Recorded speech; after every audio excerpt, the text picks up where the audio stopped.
Hey folks, today we are going to discuss LeetCode problem number 242 and the problem name is valid anagram. So in this problem we are given two strings S and T, and we have to return true if T is an anagram of FS, or otherwise we have to return false.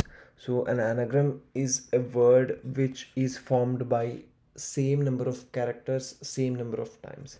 That means if you can see here in S, A is present 3 times, right?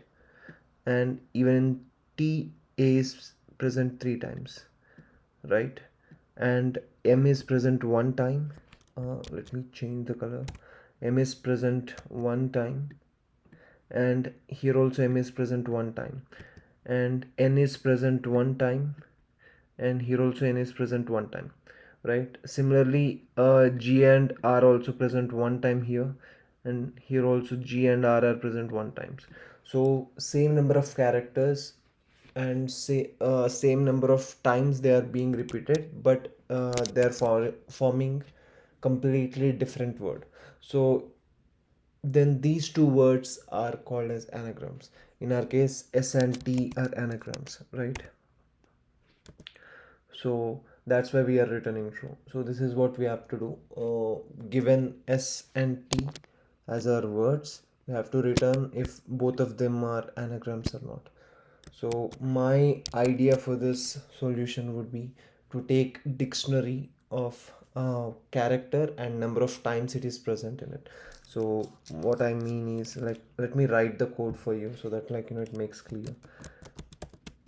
Sdict is dictionary of counter of S, and similarly tdict is equals to dictionary of counter of T.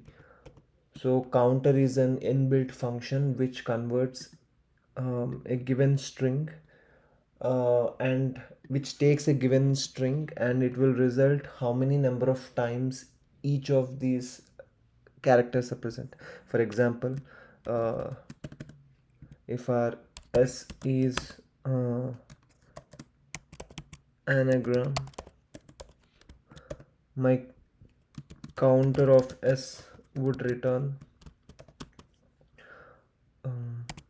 A, which is present 3 times, and N, which is present 1 time, and G, which is present 1 time, R, which is present 1 time, and M, which is present 1 time.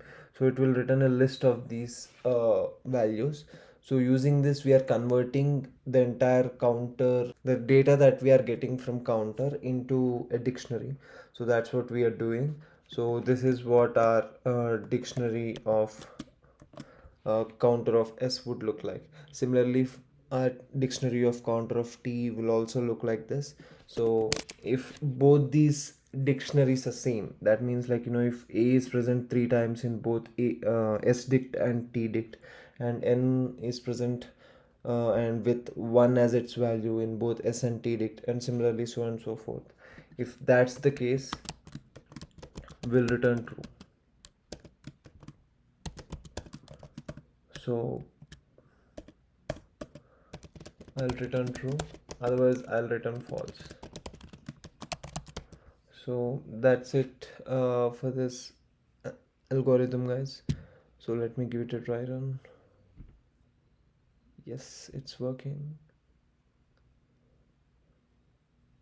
So yeah, the time and space complexity for this algorithm is order of n and order of n, since we are comparing the entire dictionary, and in worst case it can take up to order of n time, and since we are using two dictionaries each of length n at worst case space complexity, the space would be order of n.